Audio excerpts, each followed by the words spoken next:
There's a moon in our solar system that nobody talks about enough. It's not the biggest. It's not the closest. From a distance, it looks like a cracked billiard ball, a smooth sphere of ice, wrapped in a web of rust-colored lines stretching across its entire surface.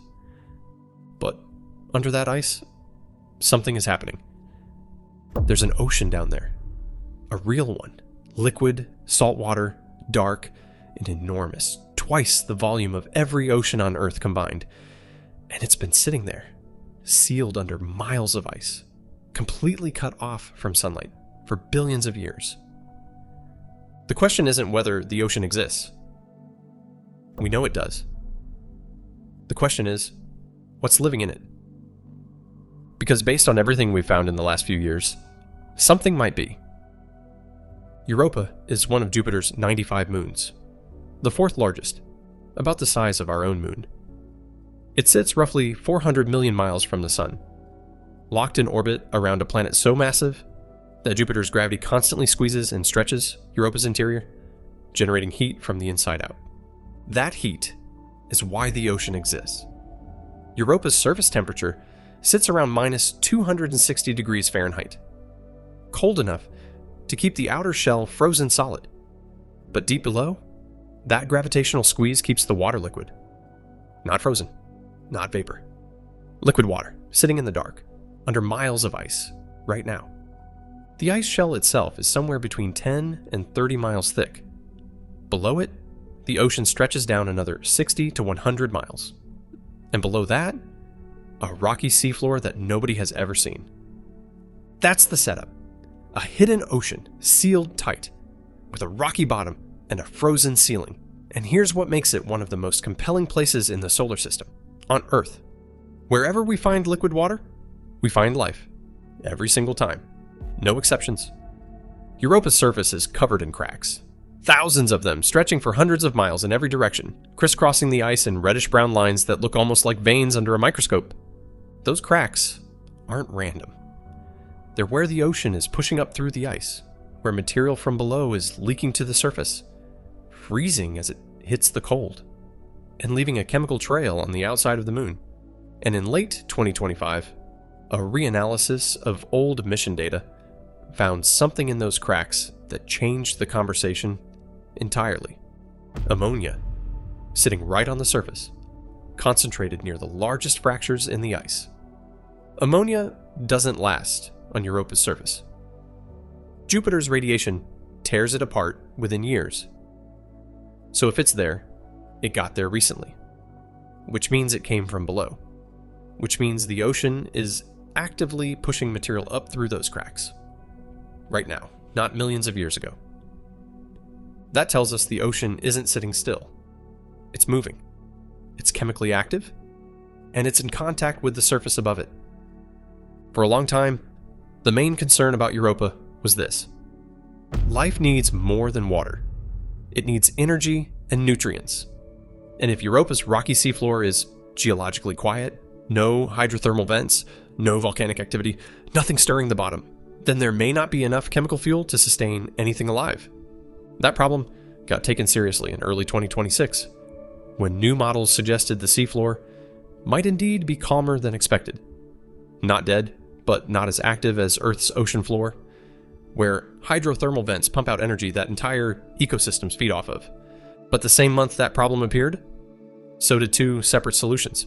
The first, Jupiter's radiation constantly bombards Europa's surface, and when it hits the salts and other compounds in the ice, it creates chemical nutrients, oxygen, hydrogen peroxide, oxidants. The question was always whether those nutrients could get down through miles of ice into the ocean below. A 2026 study showed they can. The ice shell doesn't just sit there. Chunks of it slowly sink, carrying surface nutrients down toward the ocean like a conveyor belt running in one direction. The second solution came from an entirely different angle. Radioactive elements inside Europa's rocks are slowly leaking into the ocean, and the energy from that radioactive decay could be enough to fuel microbial life with no sunlight, no hydrothermal vents, and no active geology required. Just rocks, water, and radiation. The same basic setup that keeps certain microbes alive in the deepest, most isolated places on Earth. When people imagine life on Europa, they tend to picture something alien, something dramatic. But the most likely candidates, if anything is down there, are about as unglamorous as biology gets. Chemolithotrophs, microbes that eat rocks. Not metaphorically, they literally extract energy from chemical reactions between minerals and water. On Earth, they've been found in mines over 2 miles underground in solid rock, completely sealed off from sunlight and the surface for millions of years. They don't need the sun. They don't need oxygen. They need water and the right chemistry. Europa has both. There are also microbes that live off hydrogen gas produced when water reacts with rock, a process called serpentinization. It happens anywhere water meets certain types of rock under pressure. If Europa's seafloor has the right composition, that reaction is almost certainly happening.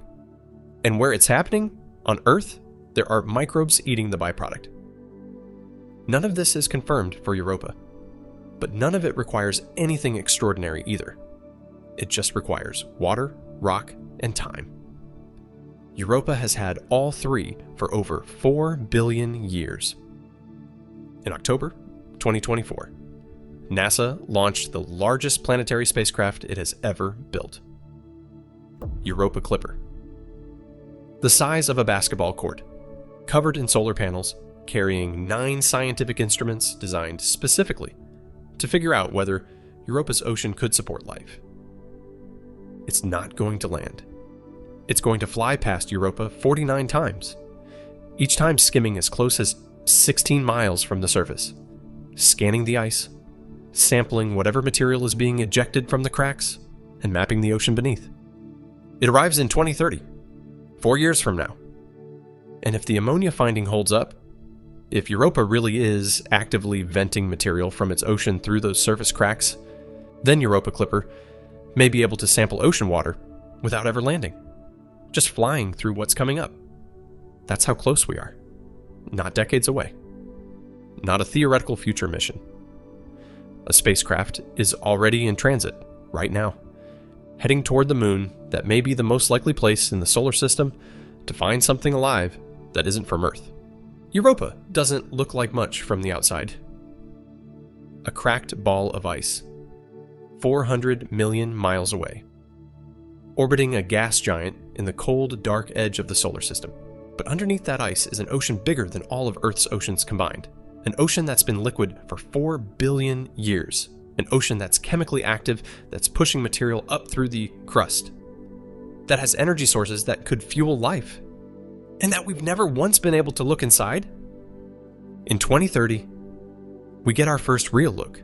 And if there's something down there, even something microscopic, even something that just barely qualifies as alive, it will be the most important discovery in the history of our species.